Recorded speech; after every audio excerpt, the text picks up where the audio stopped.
Agora, vamos falar com outro cara que eu me encantei muito há um ano atrás, quando entrevistei, antes de vir aqui, para o Farol Brasil, falando sobre o Rio Grande do Sul. Né? Nós acabamos de completar um ano da tragédia, ou tragédia barra crime, das enchentes no Rio Grande do Sul. E acho que está na hora de olhar, né? O que aconteceu nesse um? O que aconteceu um ano atrás? As causas, que acho que agora estão bem patentes para todo mundo. O que aconteceu neste um ano e o que pode acontecer daqui para frente. Para isso eu trouxe uma figuraça, vocês vão gostar muito dele, o Roaldo Menegar, geólogo, doutor em ciências na área da ecologia, da ecologia de paisagem na Federal do Rio Grande do Sul, na UFRGS, como o pessoal diz, o doutor honoris causa na Universidade Ada Byron, no Peru, professor da Cátedra Unesco de Desenvolvimento Sustentável e professor do Departamento de Paleontologia e Estratigrafia, também na UFRJ, na Federal do Rio Grande do Sul. Roaldo, bem chegado, muito bom que você esteja aqui, tudo bem?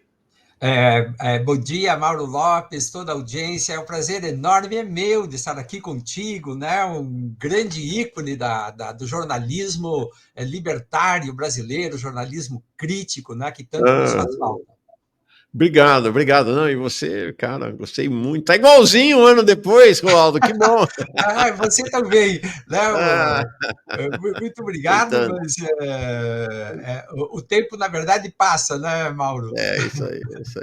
Então, Ronaldo, vamos primeiro um olhar para as enchentes do Rio Grande do Sul do ponto de vista diagnóstico. Acho que um ano depois restam poucas dúvidas diagnósticas, então eu queria que você contasse para nós qual é o balanço que se faz, ou qual o diagnóstico que se faz hoje daquela experiência dramática de um ano atrás. Olha, Mauro, eu não sei quanto tempo nós temos, porque Uma hora. Uma hora? Porque eu preparei alguns slides sobre as 15 Ótimo. lições que nós aprendemos com esse evento, Perfeito. ou pelo menos, né, Mauro, nós deveríamos aprender. Né? Perfeito. Então, acho que com os slides seria mais fácil para enxergar Perfeito. Melhor ainda.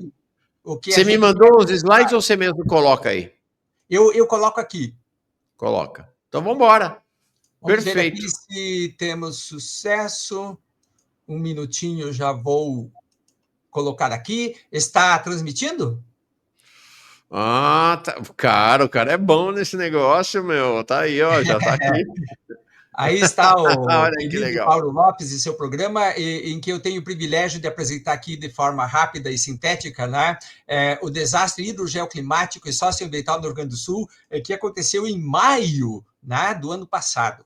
A primeira questão, Mauro, é nós sabermos um pouco sobre clima. E clima sempre parece que é uma questão de temperatura. Está muito frio hoje? Está muito quente? Né? Para uns sim, para outros não. Então a gente recorre ao termômetro. Mas essa ideia de clima é só uma ideia perceptiva de cada um de nós. O clima exatamente não é apenas uma temperatura do dia. Na verdade, a gente pensa que clima, né, é algo estático, é o clima tropical, é o clima subtropical, é o clima temperado. Parece que ele tem a ver com uma certa região da Terra, o clima da Amazônia, o clima do Saara, né? Mas o clima, ele pode mudar. Então, quando nós dizemos que o clima muda, porque a gente tem uma ideia fixa de clima, parece que a casa nossa vira de perna para o ar, e não só a casa, parece que isso pode também afetar a saúde. Mas será que seria só a minha casa? Não, a casa de todo mundo na Terra, de toda a vida terrestre, né? Pode mudar, e também a saúde dos animais. Né? E a gente sabe disso, Mauro, porque o clima, né, na história da Terra sempre mudou.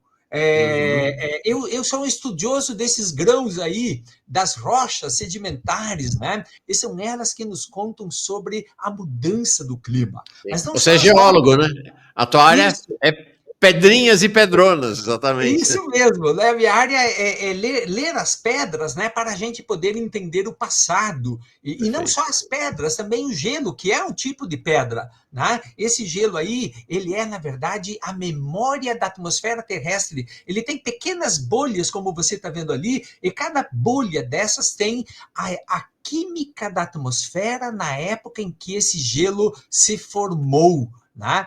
Então, Legal. o clima, Mauro, é todos os eventos, né, e circunstâncias da paisagem da superfície da Terra. É o clima quem define as paisagens e a face da Terra. Cada célula do nosso organismo, cada floresta, cada rio, cada cachoeira, os oceanos, tudo isso é clima. Né? Então, quando o clima muda, o que muda? Né? Mudam esses compartimentos da Terra e muda, Mauro, a proporção da água no estado sólido, líquido e gasoso. Então, se há um aumento da temperatura da superfície da Terra, né, as geleiras vão derreter. Isso vai fazer com que o nível dos oceanos se eleve e também haverá aumento do vapor d'água na atmosfera. Veja, Mauro, que para cada grau centígrado de aumento da temperatura média da superfície da Terra, a atmosfera ela atua como uma esponja. Ela é capaz de guardar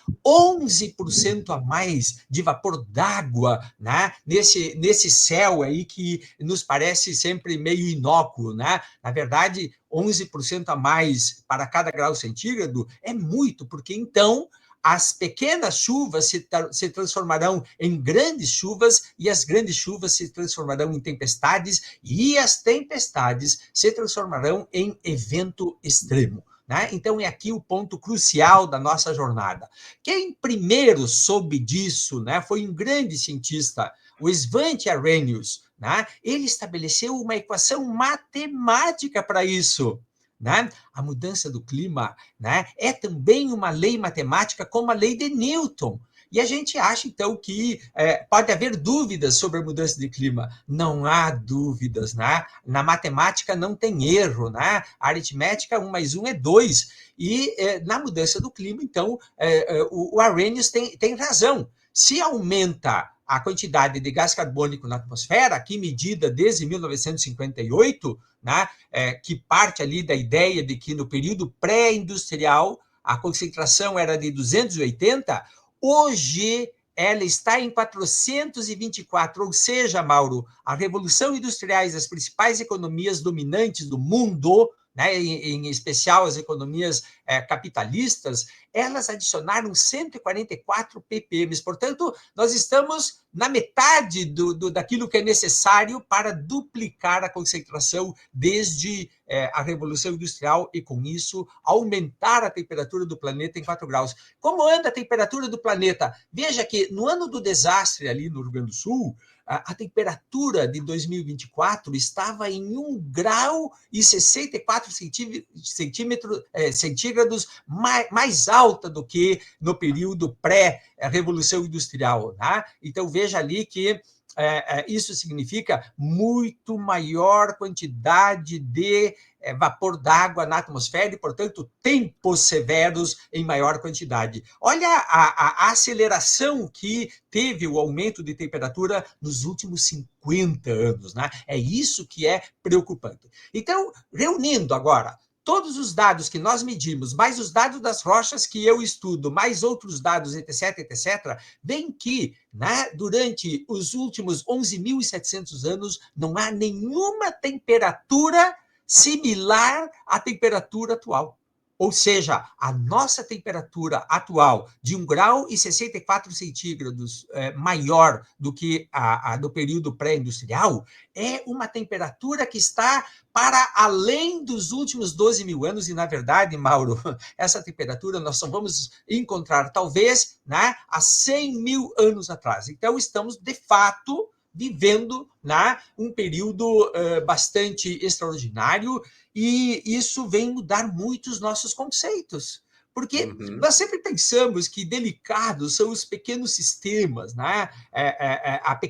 A vida na sua singeleza. Mas os grandes sistemas, como o sistema do clima, são igualmente sensíveis, né? E a primeira lição, então, é esta, Mauro. Nós já estamos vivenciando a emergência climática, né? Não só nós, os pinguins ali, lá na Antártida, esses são os pinguins imperadores, eles estão aqui, essa colônia de filhotes, eles vão dar o primeiro mergulho no mar, o primeiro mergulho da vida deles. Eles sempre faziam isso muito próximos, né, das banquisas mais baixas ali na Antártida. Com o derretimento dessas banquisas, os papais e as mamães têm que ir muito longe para pôr ovos, e quando eles nascem, então, eles se encontram nessa situação. Nunca eles pularam de tamanha elevação, né? São 15 metros aí que eles precisam para dar o primeiro mergulho, né? Eles vão ter que aprender, né? É uma mudança muito grande na vida desses pinguins, mas não só dos pinguins. Aqui está uma mamãe andorinha do mar tentando alimentar seus filhotes, né, com um enorme peixe-manteiga. É que os pequenos arenques que ficavam ali do lado, na beira da praia, né, não estão mais ali porque a água do mar ficou muito quente. Como engolir essa, hein? Então, as mudanças do clima, elas mudam comportamentos e situações de toda a vida planetária. Essa mulher, por exemplo, lá na Baía de Bengala, perto da Índia, ela não tem mais os terrenos que ela tinha para plantar arroz devido à subida do nível do mar. Então, a segunda lição, né, Mauro, o fator local. O fator local é muito importante, porque a mudança do clima nos parece algo brutal quando nós não entendemos as implicações que tem em cada lugar que nós vivemos. Por isso, eu acho que esse é o maior recado do desastre aqui do Rio Grande do Sul, é um alerta para todo o Brasil, para toda a nossa gente, né, que nós temos que entender o fator local. E o fator local são 5 fatores. Né? É o meteorológico, o geomorfológico, é o ecossistêmico, é a infraestrutura e é a defesa civil e educação. E aqui está a terceira lição que nós aprendemos no Rio Grande do Sul. Né? Nós, aqui no estado, Mauro, temos uma configuração meteorológica crítica que ela acontece de quando em quando e que agora vai começar a acontecer com maior frequência. Um desastre como o que nós tivemos, né, de 800 milímetros de precipitação em apenas 5 dias, ele poderá acontecer de novo dentro dos próximos 20 anos ou menos. Veja que 800 milímetros não é o máximo que o sistema pode atingir. Ele pode haver aí na frente, Mauro, uma precipitação de 1.200 milímetros em 5 dias, percebe? Então, a nossa situação no Rio Grande do Sul é bastante crítica, né? Porque esses aguaceiros, se eles caírem como esse do ano passado... Dá para voltar, Waldo? Claro. Porque, e aí, então, queria entender. Bom, em primeiro lugar, é o seguinte, está todo mundo chocado aqui. Parênteses, né? Você já está contratado para fazer as apresentações todas aqui do Manhã Brasil. Sensacional a tua apresentação, todo mundo muito impactado com a qualidade de didatismo dela, realmente muito legal. Mas aí queria que você me explicasse por que é que o Rio Grande do Sul parece ser o epicentro dessas mudanças climáticas no Brasil, ou a maior vítima dessas mudanças climáticas no Brasil. Não sei se é essa tela aí que explica isso. Sem dúvida, Mauro. Muito obrigado por essa tua pergunta. Ela chama realmente a atenção. Por uma razão, entre aspas, simples, é que nesse paralelo 30, onde se situa Porto Alegre, o Rio Grande do Sul e toda a região, pode ser também o sul de Santa Catarina e também o norte do Uruguai, é uma faixa um pouco variável, acontece uma série de fenômenos de convergência. Nós temos aqui no Rio Grande do Sul e nessa região a convergência, né, da umidade que vem do Oceano Atlântico, lá equatorial, ali no norte. Vou aqui mostrar para você, né, esses ventos alísios trazem a umidade do Atlântico para dentro da Amazônia, se junta com a umidade da Amazônia, e essa umidade, então, é trazida pelos ventos para o sul. E aqui no sul, nós temos a confluência das frentes frias, que vem lá da Patagônia, com eventuais centros de alta pressão, como esse 4 aqui, que ficou paralisado na região sudeste do Brasil em 2024 e que, portanto, aprisionou num corredor toda essa umidade. Então, isso gerou, né, essa precipitação anômala de 800 milímetros em 5 dias. Além disso, Mauro, nós temos aqui a convergência das correntes frias das Malvinas com as correntes quentes que vêm lá da região tropical, também aqui, né, no litoral sul rio-grandense. Né? Nós temos também toda a confluência aqui dessas regiões baixas de, às vezes, a alta pressão do Chaco com o Planalto aqui sul-rio-grandense, etc. E assim, então, nós explicamos essa configuração delicada aqui do Rio Grande do Sul. Mais uma em relação ainda ao Rio Grande do Sul, sobre essa questão, que você mencionou ainda na tela anterior, que, olha, isso aqui daqui a 20 anos pode acontecer de novo, mas é só daqui a 20 anos ou, por exemplo, daqui a 2 anos, 3 anos pode voltar a acontecer também? Pelo menos se diz daqui a 20 anos, pode ser daqui a 5, daqui a 2, pode ser o ano que vem, né?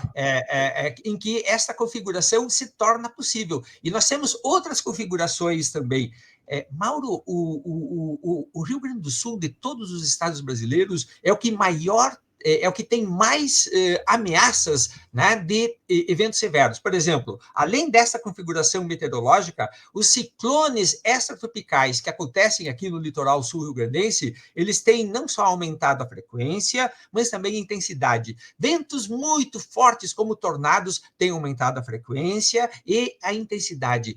Também temos a possibilidade de ocorrência de furacões, como foi em 2004, temos a possibilidade ainda de enormes secas, né, que são realmente as que trazem muito flagelo, né, para a economia, a subsistência do povo sul-rio-grandense, né, e, além disso, também a elevação do nível do mar, ou seja, né, nós estamos num lugar em que ou nós somos capazes de ter inteligência para habitar ali, ou realmente haverá muita injustiça climática, né, porque os vulneráveis é que vão pagar muito mais a conta, né, dessa situação.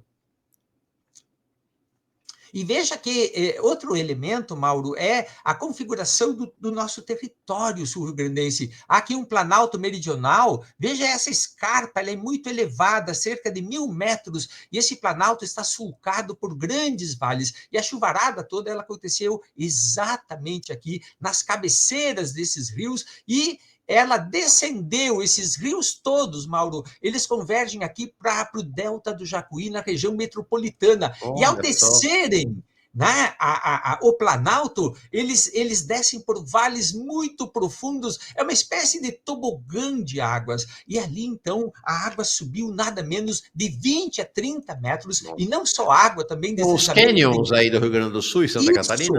São cânions, só que eles não têm esta imagem para a população, né? Eu chamaria eles, como técnico, né, de cânions, mas nós não olhamos assim esses vales profundos, mas eles são cânions, na verdade, né? E aqui, então, a nossa quarta lição, né? Os vales profundos são locais de alto risco, né? Eles não podem mais ser habitados, e esse deve ser um projeto, né, de médio prazo para essas populações. Nós temos que ver como fazer, né, Mauro? Como é que nós vamos lidar com essas populações que vivem ali? Mas nós vamos ter que lidar, duas ou três cidades que estão nesses canyons aí, nesses vales profundos. Sim, por exemplo, Mussum, né, que foi uma cidade muito, muito afetada, né, entre outras, também as encostas da região de Bento Gonçalves, da região de Caxias do Sul, da região de Nova Roma, também de Nova Pádua, né, Guaporé, toda essa região foi muito afetada,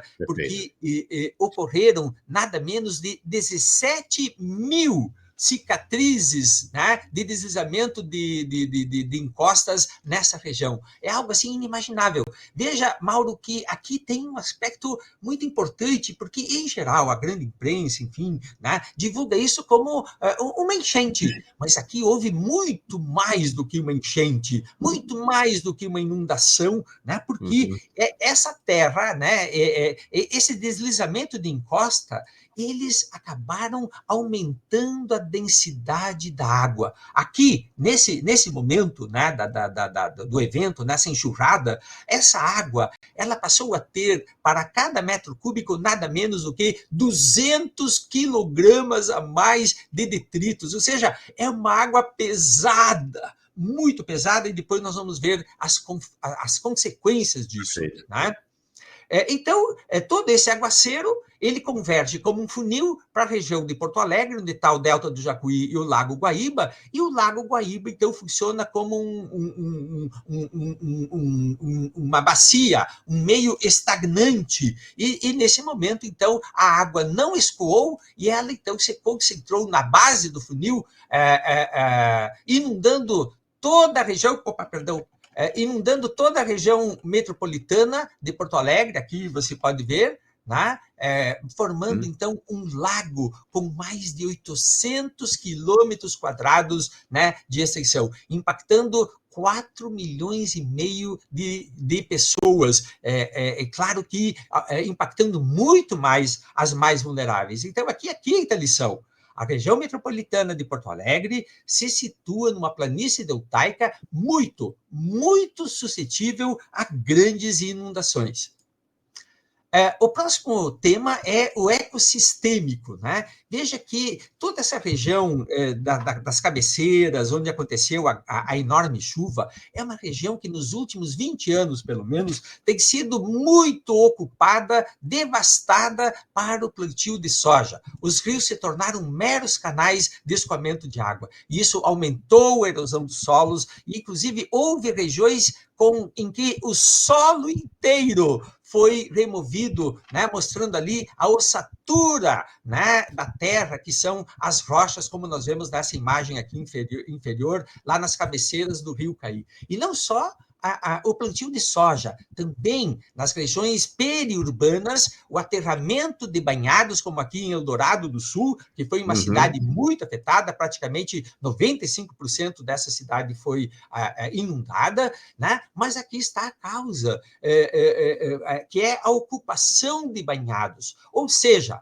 né? A sexta lição nos informa que a deterioração dos serviços ecossistêmicos da bacia contribuíram para a exposição da população ao risco. E essa deterioração teve como motivadores o desmantelamento do Código Ambiental pelo governo do Estado, governador Leite, né? E também teve como elemento propulsor o desmantelamento dos planos diretores urbanos. Ora, veja, Mauro, aqui um traço muito interessante, porque, de um lado, o agronegócio, né, devastando as matas, né, e os banhados também. Né? E, do outro lado, o crescimento urbano. Para onde é que as cidades vão crescer se os lotes agrários estão muito mais caros por conta do agronegócio?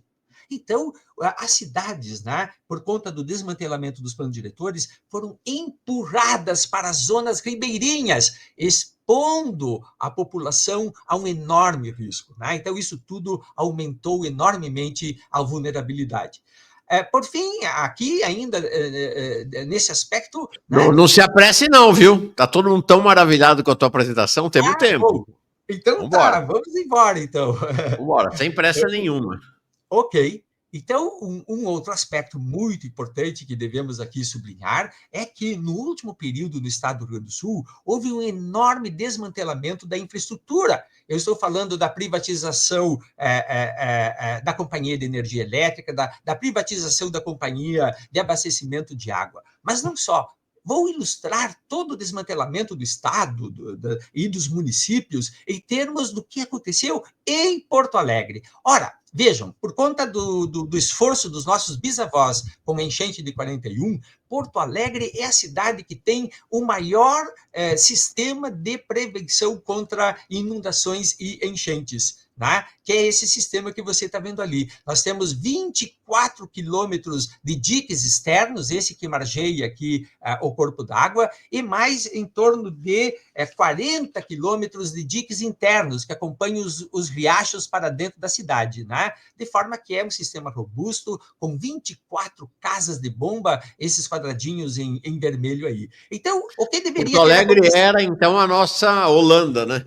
Isso, nós somos uma cidade muito bem protegida. Houve muita luta, Mauro, lá, a partir de 41, da enchente de 41, muita luta para se conseguir um sistema desses. Nós sabemos como no Brasil, né, essas obras só se conseguem com luta social. Né? Não, isso não é um simples planejamento, né, da tecnocracia. Não é? E é isso que devia ter acontecido, então, na última enchente. Veja, as águas deveriam ter sido detidas pelos diques externos, né? E não foi o que aconteceu. Aqui você vê uma seção do dique, os diques externos eles têm nada menos de 6 metros de elevação, e a enchente ela atingiu uma cota, né, de 5 metros e 35 centímetros. Ela não teria ultrapassado os diques. Né? Bingo! Foi assim, excelente esse projeto dos engenheiros lá da década de 50 e 60. Mas, né, a água entrou. Por onde ela entrou? Pelas comportas. Né? Ela entrou pelas comportas porque elas simplesmente não estavam adequadamente vedadas, não houve manutenção e a cidade, então, inundou. Né? E aqui é a nossa 7ª lição. O sistema de proteção deve estar sempre 100% funcional e testado. Né? E testado. E não foi isso que aconteceu. No último período, houve um enorme sucateamento, né, pelo prefeito neoliberal Marquesan. Ele simplesmente desmantelou o departamento encarregado, né, da gestão e da manutenção desse sistema. Ele não só desmantelou esse departamento, como incorporou ele no departamento de esgotos domésticos e de abastecimento de água, que, por sua vez, o prefeito atual, o Melo, né, também um prefeito neoliberal, está simplesmente sucateando esse departamento para ser privatizado.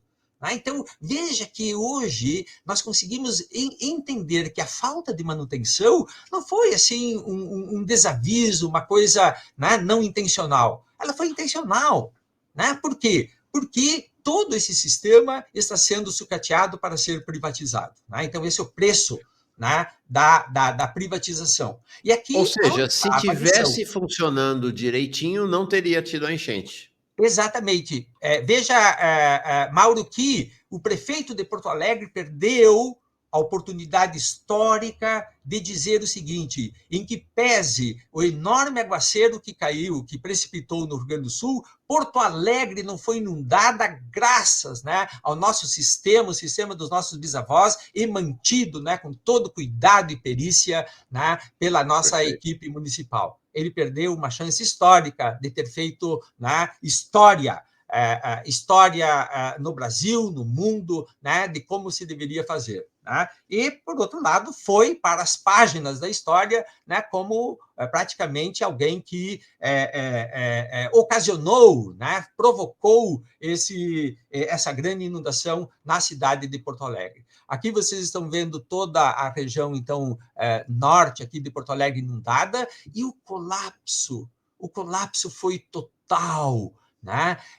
Os serviços de infraestrutura e saúde não tinham redundância protetiva.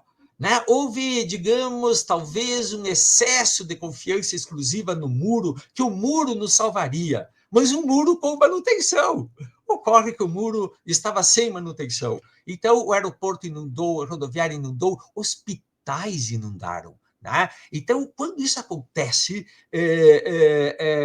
não há como fazer resgates, não há como fazer, digamos, um plano de emergência, porque, junto com o colapso da infraestrutura, faltou luz, faltou água, né? O serviço de abastecimento da água colapsou, né? Faltou o abastecimento de comida, todas as vias, praticamente, de saída da cidade foram, então, interrompidas pela inundação. Porto Alegre ficou literalmente ilhada, né? Numa situação muito crítica e, claro, para uma ampla parcela da população nas regiões inundadas, numa situação muito crítica, uma desesperadora, porque, né, durante a enchente, vejam, numa sexta-feira, né, quando estava acontecendo já a inundação, o prefeito Melo ele disse que no dia 4 de maio, sábado, né? Ele disse que não haveria inundação no bairro Sarandi, um bairro que fica aqui na zona norte de Porto Alegre. No sábado, contudo, às 7 horas da manhã, o prefeito mesmo vai anunciar que estava inundando aceleradamente toda a região norte de Porto Alegre. Então, a população que ia sair de casa no sábado, porque estava começando a inundação, ela não saiu. E no domingo de manhã, então, houve uma correria, um desespero da população. E assim foi, então, todo o período, né, que vivemos nesse drama que durou 45 dias. E aqui a nona lição. Né? Eu mostrei lá atrás que houve um grande deslizamento das encostas, lembra? E que a água ficou muito densa, 200 quilogramas a mais por cada metro cúbico. E olha o resultado. Essa aqui é uma parte da cidade de Arroio do Meio, na margem aqui do rio Taquari.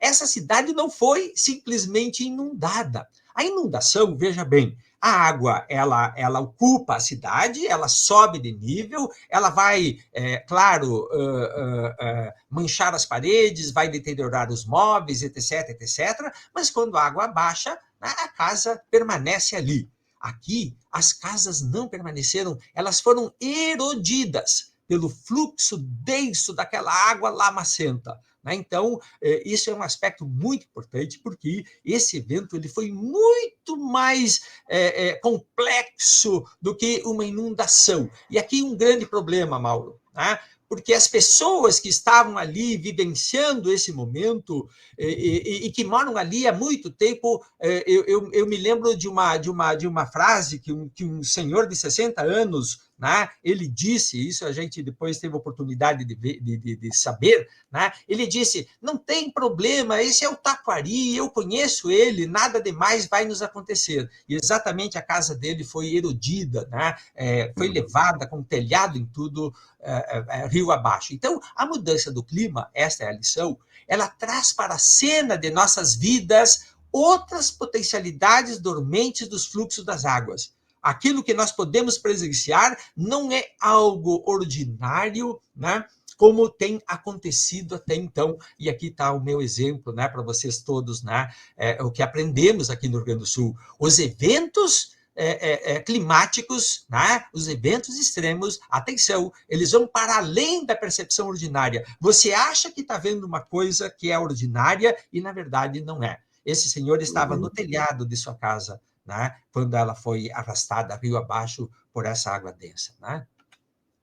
Bom, então, as condições de infraestrutura, né, elas foram desmanteladas nesses governos neoliberais nos últimos 15 anos, e com isso, então, ficamos sem não só condições de infraestrutura, mas também sem inteligência para enfrentar isso. E agora, a décima lição. A décima lição é particularmente importante, porque o que nós vimos durante todo esse evento, né, foi o socorrismo. Mais de 80 mil pessoas foram resgatadas, em grande parte, Mauro, por conta das forças nacionais, né? Vieram forças do Exército, da Aeronáutica, da Marinha, né? Que nos ajudaram. Nós vamos ser eternamente gratos a todas essas forças de salvamento. Porém, veja, atenção, né? O resgate, o socorro, é a última etapa de um plano de emergência. Nunca a primeira, muito menos a única. E aqui, no desastre de 2024, ela foi a única.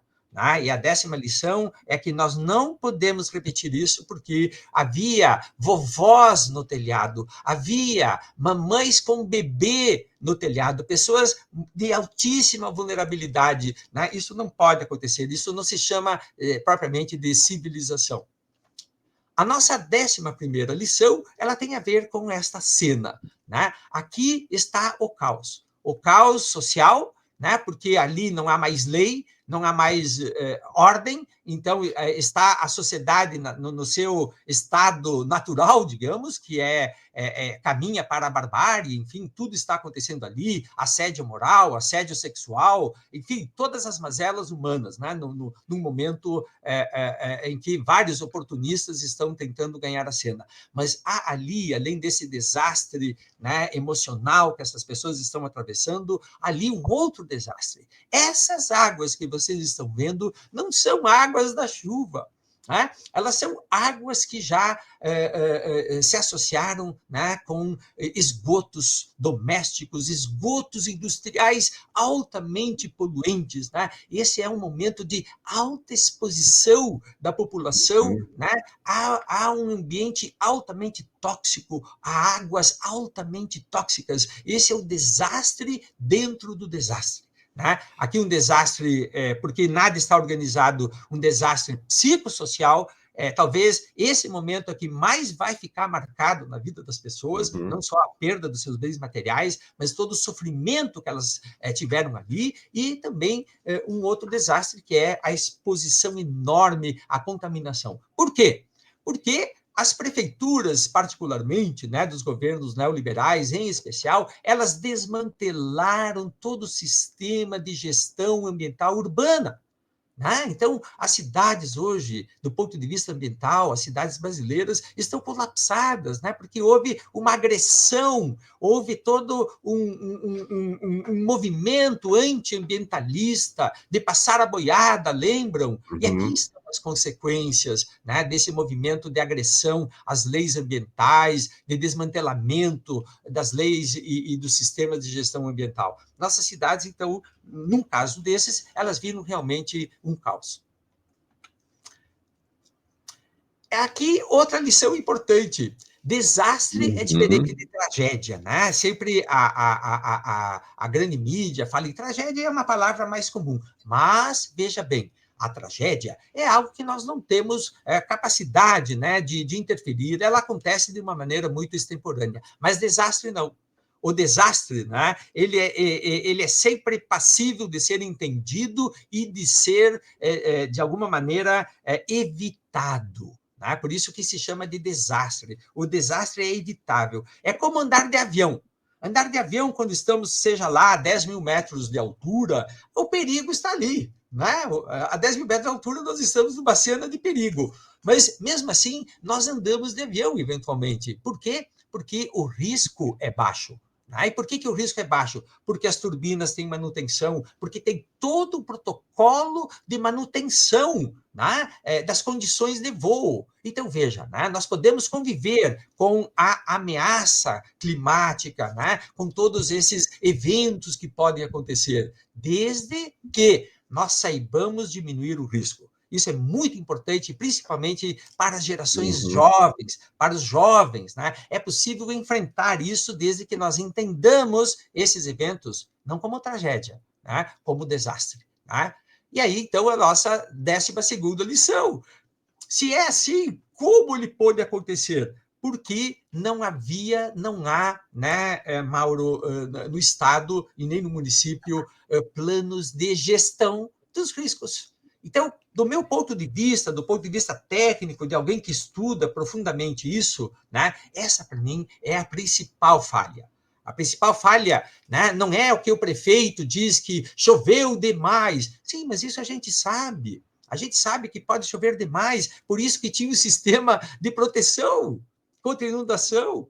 Né? O que não pode faltar, né? O que não pode falhar é a gestão dos riscos. E a gestão dos riscos é assim: a gente tem mapas, né, de classificação dos riscos, impactos. Esses mapas são feitos por pessoal técnico, né? Só que esse material tem que estar com a população. A população tem que saber, em cada lugar que mora, qual é a vulnerabilidade, quais são as possibilidades de acontecerem eventos extraordinários ali onde ela mora. E isso a gente chama de educação e cultura ambiental. Veja você que, no último período, né, a educação ambiental no Brasil, né, nos nossos estados, nos nossos municípios, ela também tem sido sucateada. né? E, além, então, dos diagnósticos de vulnerabilidade, nós precisamos, então, de sistemas de alertas prévios, de estados de preparação, de gestão da emergência, né? Isso é o que diminui o impacto do desastre. Nós não tivemos nada disso, né? E quando também a gente tem um alerta prévio, né? O que a população deve fazer? Quem sabe o que deve fazer? Né? Ninguém sabe o que deve ser feito, né? Então, esses alertas, eles não estão acompanhados de uma efetiva organização social, capaz de entender o nível, o grau do alerta e, a partir disso, tomar providências, né? Levar as crianças para a casa da vovó em outro lugar, né?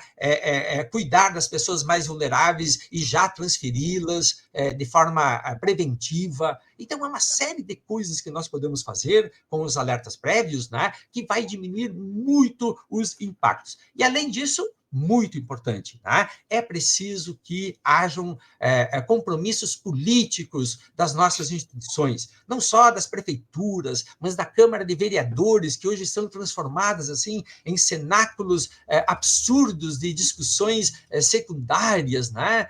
É preciso políticas públicas, legislações e importante, ações comunitárias. E, além disso, aplicação de medidas de redução de riscos por meio da gestão ambiental. Veja, então, que um programa de gestão de riscos ele tem essas 3 importantes áreas. Né? Isso é muito importante porque aqui está, então, a nossa 13ª lição. Aonde estão os planos de gestão de riscos? Veja, eu estou dizendo que esses planos de gestão eles têm que estar conscientes nas comunidades. Não adianta estar lá no gabinete prefeito. O prefeito aqui vai dizer, não, mas nós temos um plano de gestão. Sim, mas está lá na mesa dele. São 50 folhas.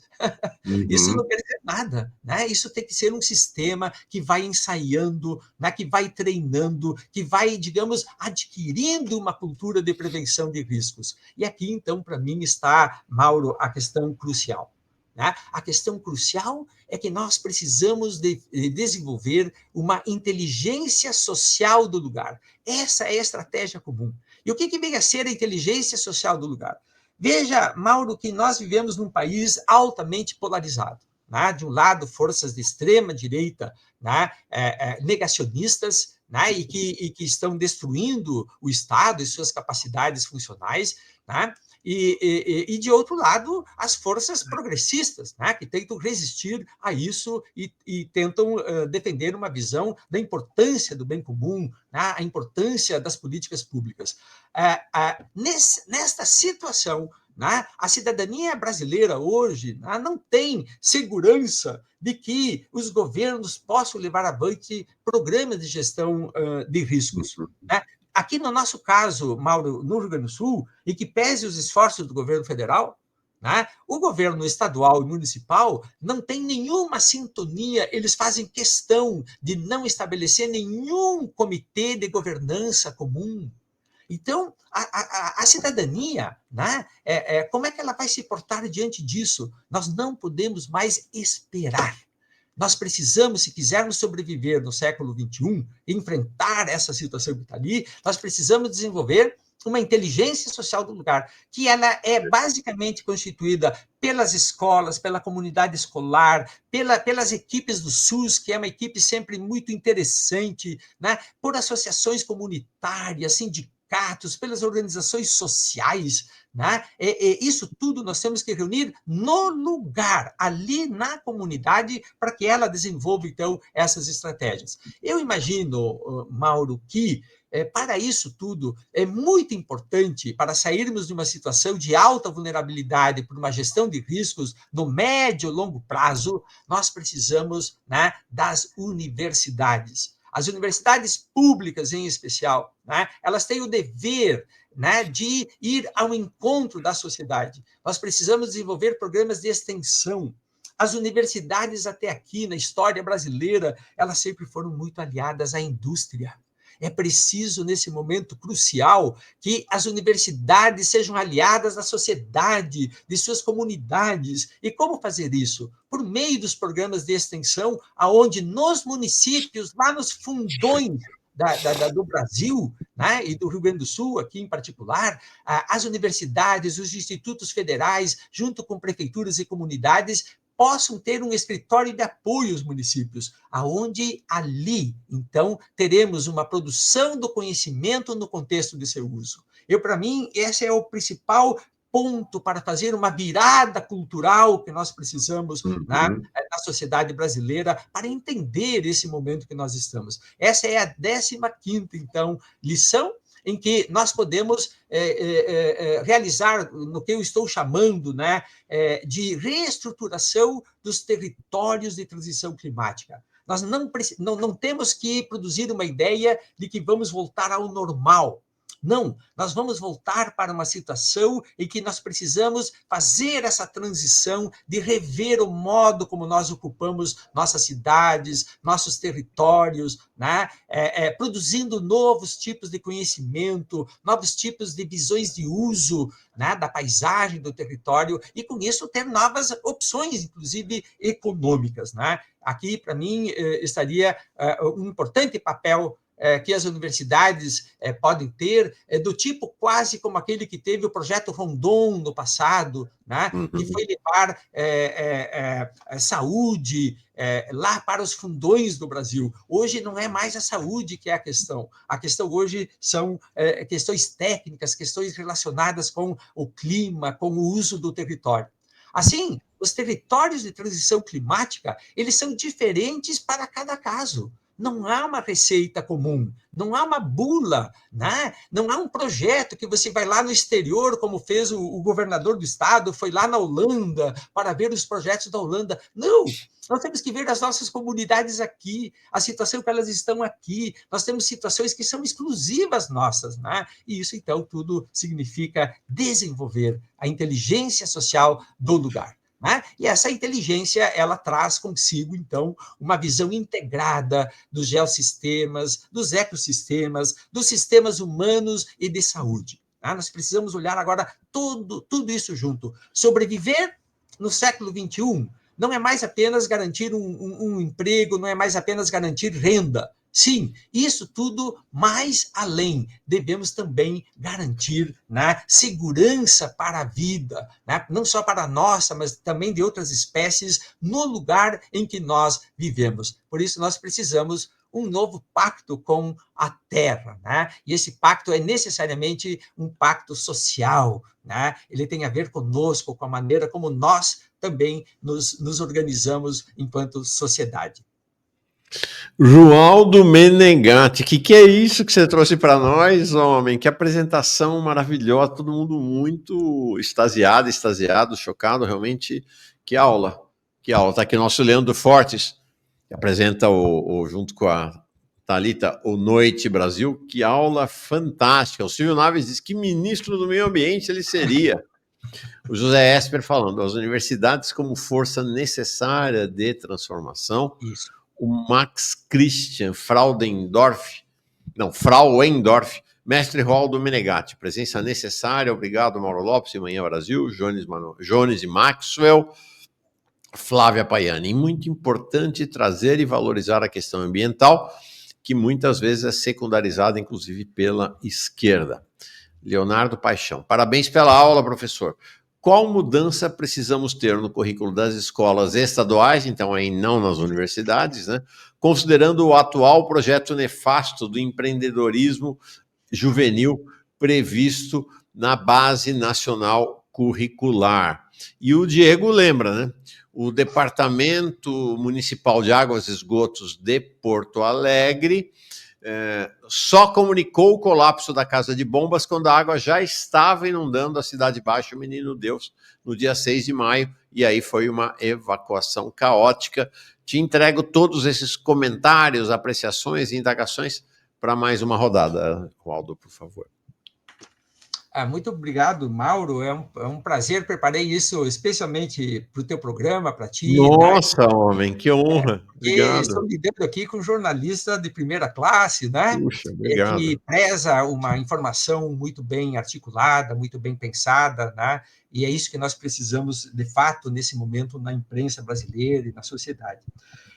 Agradeço muito as generosas mensagens, né, do nosso público, e acho que realmente a questão da educação ela tem um peso muito grande, né? Porque a nossa educação ela está, em primeiro lugar, descontextualizada. Ela não ensina sobre o lugar. O que é educar? O que dizia Paulo Freire, né, sobre educar? Educar é tornar cada um de nós capaz de ler o mundo que está à nossa frente.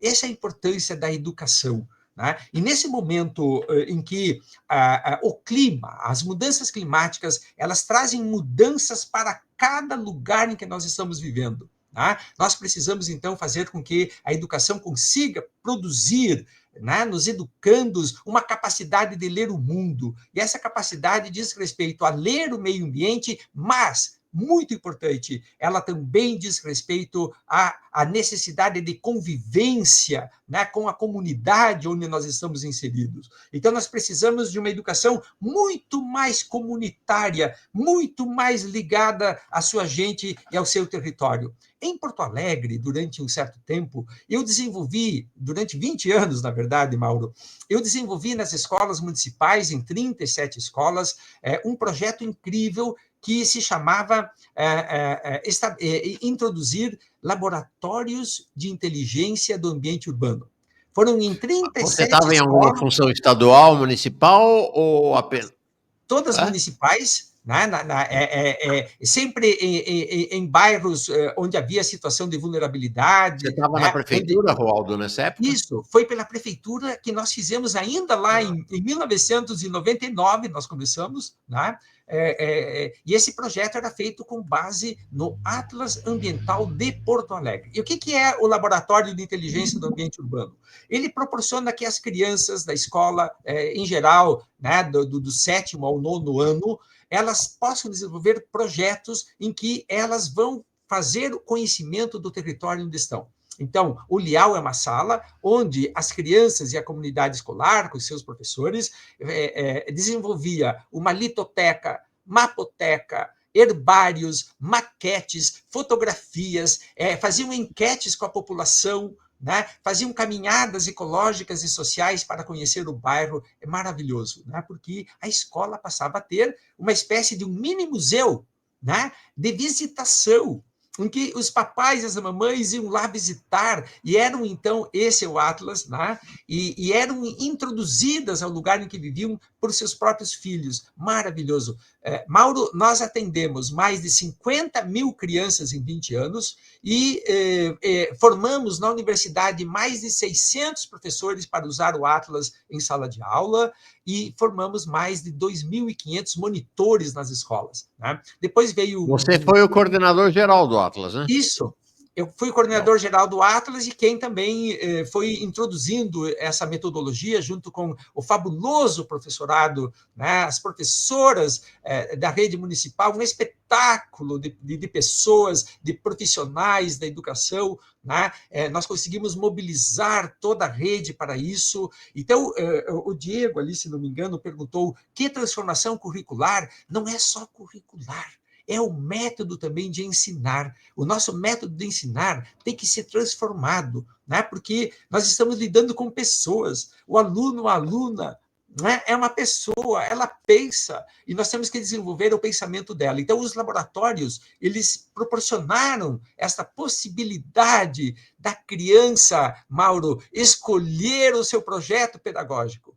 né? Todos nós, quando entramos na escola, temos vontades, temos desejos de conhecer coisas, né? Isso é desenvolver o projeto pedagógico. O Lial era um espaço, então, em que as crianças que mais gostavam de rochas, né, iam lá desenvolver litotecas, que gostavam de animais, iam lá fazer, né, a mapoteca, um repertório de coleção de imagens de animais, classificar os animais que ocorrem ali na região onde vivem, etc. Né? Isso, então, é fundamental para o processo da educação.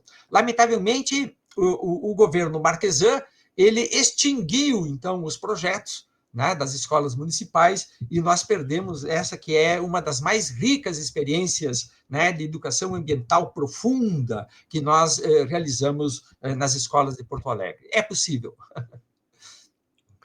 Esse governo Marquesan é o Nelson Marquesan Isso. Júnior, filho do Nelson Marquesan, portanto, que foi um dos últimos líderes da arena, do regime militar, lá no Congresso Nacional, na Câmara dos Deputados e Deputadas, né? Importante Esse mesmo. registrar. Agora, sabe, Roaldo, uma questão que você nos traz é assim, o que transformou Porto Alegre e o Rio Grande do Sul e Porto Alegre no epicentro dessas catástrofes climáticas foi um processo extremamente complexo. Né? Você mostra lá Amazônia, você mostra América Latina, você mostra o sul do continente, você mostra o oceano, ou seja, é um processo extremamente complexo. Portanto, a resposta a um problema complexo também deve ser uma resposta complexa. Imaginar que haverá uma resposta simples, negacionista, simplificada a um problema tão complexo é uma ilusão, né? Só vai alimentar mais e mais tragédias, né? Sim, Mauro, aí está realmente uma questão muito importante, você é muito sagaz. Essa resposta complexa, do meu ponto de vista, ela envolve três grandes estratégias. A primeira estratégia é a estratégia logística e de recuperação, né, de reconstrução. Reconstruir melhor do que antes, né, e reconstruir para a emergência, que pode ser, como comentamos, né, amanhã, ou no ano que vem, ou daqui a 5 anos. Então, nós já devemos ter em mente que estamos, né, numa outra situação. O que aconteceu no último ano sobre essa primeira estratégia? Né? Bom, recuperação das estradas, do aeroporto, graças ao governo federal, recuperação da rodoviária, as coisas ainda estão andando. E o prefeito local aqui está asfaltando ruas. Ele não melhorou o sistema de drenagem urbana, que devia ser a primeira das prioridades. Né? Então, o que está acontecendo? A cada chuvarada, a cidade alaga, porque o sistema não está escoando. Né? Ele não arrumou as casas de bomba. Ele sequer arrumou o dique. Ele sabe o que ele fez? Em vez de arrumar as comportas, ele vedou as comportas, né, totalmente. Né? Em vez de arrumar a janela, ele fechou a parede. Ou seja, piorando a situação de acesso aos serviços portuários, aos serviços que tem, né, entre o dique e a margem dos corpos d'água. Né? Então, essa questão estratégica da logística, né, ela está muito atrasada, a população não sabe o que vai acontecer, que projetos que existem, está muito desinformada. Como disse uma querida moradora lá da região do Sarandi, né, eles estavam numa situação desesperançosa, né, lá naqueles 40 dias de maio do ano passado, quando as águas não baixavam. E ela me disse que elas continuam numa situação desesperançosa, porque evidentemente que essa falta de estratégia aqui, né, ela vai afetar os vulneráveis mais ainda. A segunda estratégia, ela diz respeito à inteligência do Estado.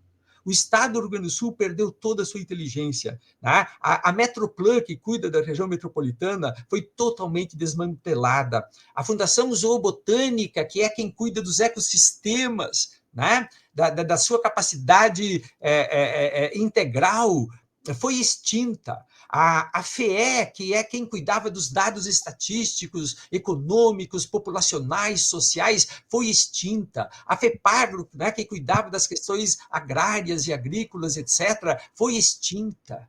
Então, não só houve privatização, mas extinção da inteligência do Estado. Então, nós precisamos de uma inteligência do Estado que faça projetos, primeiro, de obras de infraestrutura de longo prazo para a proteção, né, das populações. Segundo, projetos específicos para as cidades. Mauro, as cidades estão abandonadas, colapsadas, não tem mais gestão das cidades. O prefeito local, ele governa para os investidores. Ele transformou, né, a maravilhosa cidade de Porto Alegre num espaço de oferta para investidores. Não tem mais gestão de nada. Né? Então, nós precisamos recuperar a capacidade de gestão territorial, de gestão urbana, de gestão ambiental das cidades brasileiras, onde se inclui de forma estratégica e fundamental a mobilidade. Né? O transporte de Porto Alegre está de tal sorte deteriorado, né, que quase assim pouquíssima gente utiliza, né? Então as ruas estão absurdamente congestionadas, aumentando a poluição, aumentando o desconforto urbano, etc. A agricultura, nós precisamos sair do garrote da soja. A soja transformou o nosso território para pior. Né? Os territórios e as fazendas, elas sequer estão sendo cuidadas pelos proprietários, elas são simplesmente arrendadas para terceiros, que vão cortar as matas até a beirada dos rios e arroios e banhados e nascentes para ganhar ali 70 sacos de soja a mais. É preciso, né, recuperar os nossos ecossistemas. Nós precisamos regenerá-los. Essa é uma função estratégica para nós que habitamos num território, como nós vimos, muito vulnerável. E, por fim, né, a estratégia da inteligência do Estado envolve a gestão de riscos. O governo, até agora, Mauro, não tomou nenhuma medida, né, de sinalização para a sociedade de que ele está desenvolvendo um baita programa de gestão de riscos. Ele continua na mesma. Ele foi viajar para o Japão. Ele viajou para a Holanda, como se nós vamos importar, né, um plano de gestão de riscos. Nós temos que desenvolver aqui, com a inteligência social do lugar, com a nossa gente que tem que entender a gestão de riscos. Não é o técnico que está ali sentado no gabinete.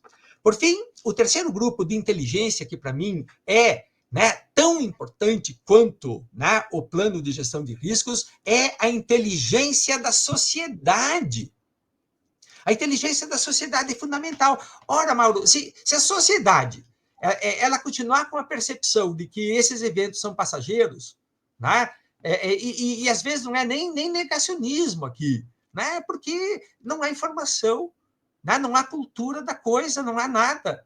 Né? Então, nós precisamos ter clareza do desenvolvimento de uma inteligência da sociedade que passa pela educação, mas não é essa educação aí, que passa por uma educação, né, vinculada às comunidades, à inteligência social do lugar, que passe, Mauro, por um novo tipo de formação universitária. Quem são os profissionais, eu pergunto, que vão reconstruir melhor? Quem são os profissionais que vão desenvolver programas de regeneração?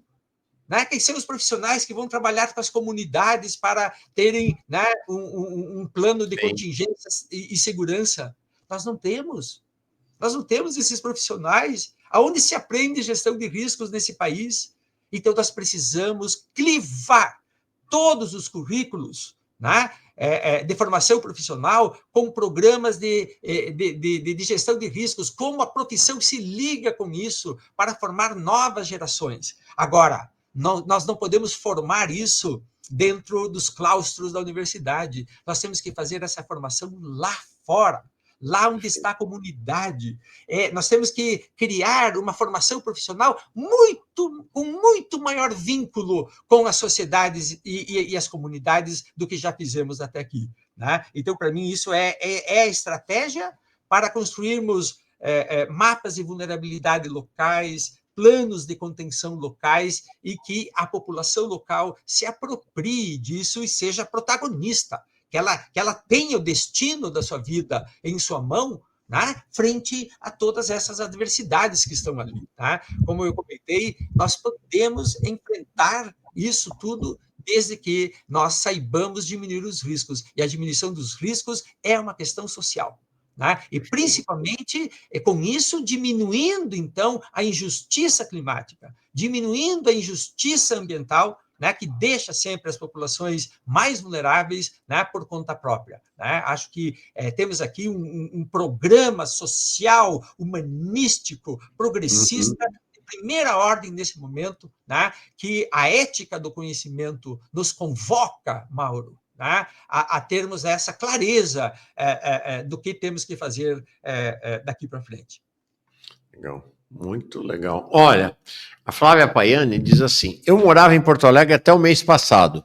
Testemunhei o processo de decadência da cidade ao longo de 25 anos, principalmente de 2017 para cá. E aí, Roaldo, eu quero sempre relembrar, porque é isso, é uma dupla de responsáveis ou de irresponsáveis ou de criminosos que levaram a esse cenário, que é a dupla do prefeito de Porto Alegre e do governador do Rio Grande do Sul, né? Então é sempre bom lembrar deste vídeo, vamos ver se vai rolar, do Eduardo Leite, um pouco antes, está aqui. Não, pessoal, aqui eu peguei a versão do Poder 360, mais vale, que não é apenas falta de manutenção, né, Roaldo? Eles queriam derrubar os muros de contenção. Vamos lembrar disso aqui. Esse vídeo é de 2024, um pouco antes das enchentes. Um passo importante rumo a termos o Cais Mauá de volta para a sociedade. A gente concluiu aqui na B3, na Bolsa de Valores de São Paulo, o leilão. Agora vamos seguir aí para a etapa de assinatura dos contratos e esperamos ver obras até o final desse ano. As imagens que eu compartilho com vocês aqui são de um conceito inicial dentro do modelo, né, que o Estado apresenta. O investidor pode fazer algumas alterações, mas tem um compromisso de investimento de 350 milhões de reais na revitalização dos armazéns, na derrubada do muro, que será substituído por um novo sistema de proteção às margens do Guaíba, e na revitalização desses armazéns, entregar espaços de gastronomia, de lazer, de cultura, de entretenimento. Derrubada no muro. Estava assim, de forma muito infantil e irresponsável, né, lidando com uma das principais estruturas, Mauro, de proteção contra inundações na América Latina, né, absolutamente necessária, até porque em 23, né, houve uma elevação do nível do Guaíba já bastante grande, em que as comportas foram acionadas, né, e aí essa irresponsabilidade que nós vemos. É isso aí. Para encerrar, Aldo, já te aluguei muito aqui, com muita gratidão. O Robinson Strázolas diz assim: o Rio Guaíba foi transformado em lago para especulação imobiliária no governo Brito. Antônio Brito, do MDB, né? Não é consenso essa decisão. Tanto nas cartografias do Exército como da União, continua como rio. O Rio Guaíba, afinal, é rio ou lago? Essa é uma questão bastante interessante, porque, veja, a educação ambiental e o entendimento do lugar em que nós vivemos é fundamental. O Guaíba, na sua ancestralidade, era chamado de Lago de Viamão, isso é o que nos informou Saint-Hilaire. Né? Depois, um intendente muito chucro, ele começou a chamar o Lago de Viamão de Rio Guaíba.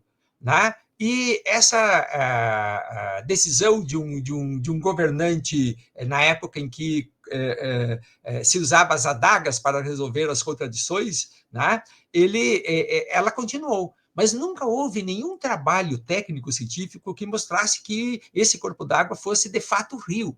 Então, essa discussão de lago-rio ela é muito mais antiga do que, digamos, a especulação imobiliária. Acho que ali entrou um pouquinho uma tese de teoria da conspiração, né? Porque todos os estudos que nós temos, eles concluem que o Guaíba é um lago. Lago é uma definição, né? Os lagos podem ser abertos.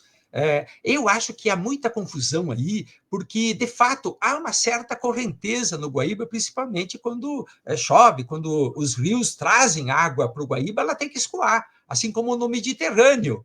No mar Mediterrâneo, a água que o Nilo, né, extravasa ali no Mediterrâneo, ela tem que escoar, ela vai escoar para o Atlântico. Nem por isso nós vamos chamar o Mediterrâneo de rio, não é?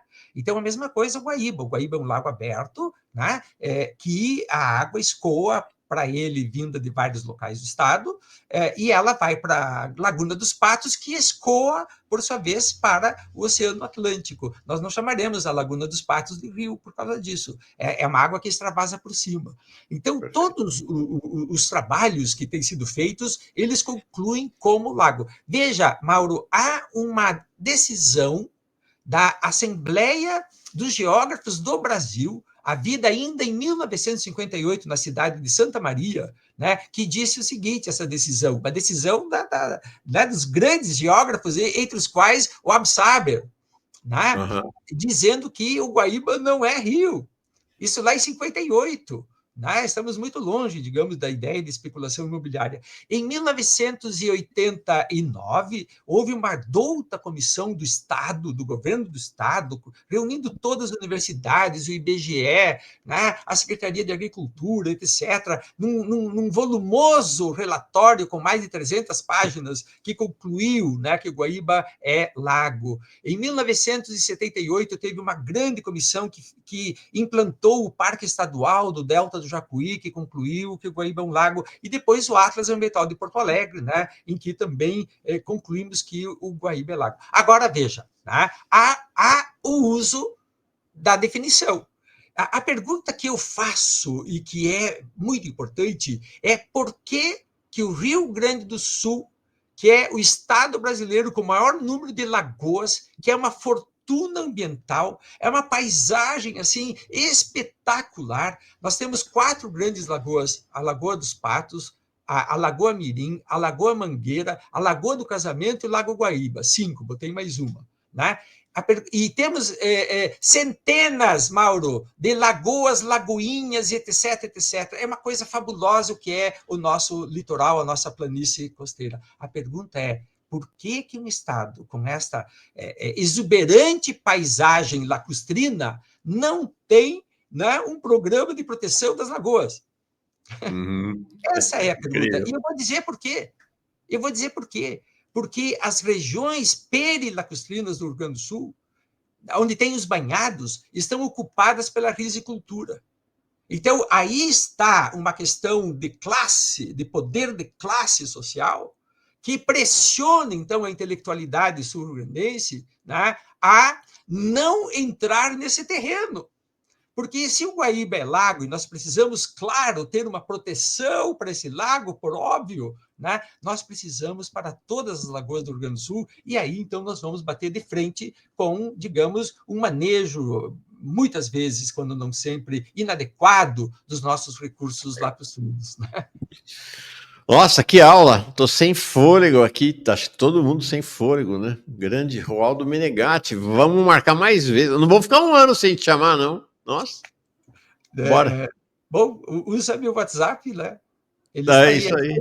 Obrigado demais. É um prazer imenso estar aqui contigo, Mauro. Né? Para mim também, grande prazer. Foi ótima essa aula sua. Obrigado mesmo. Acho que todo mundo ficou muito encantada com essa tua aula. Boa semana para ti. E enquanto nada disso acontece no Rio Grande do Sul, rezemos para os deuses da chuva terem piedade do povo gaúcho. É isso mesmo. Só nos resta a profecia, só que, né, elas de pouco adiantam, né? Pois é, na hora do vamos ver. Obrigado, Roaldo. Boa semana para ti. Abração.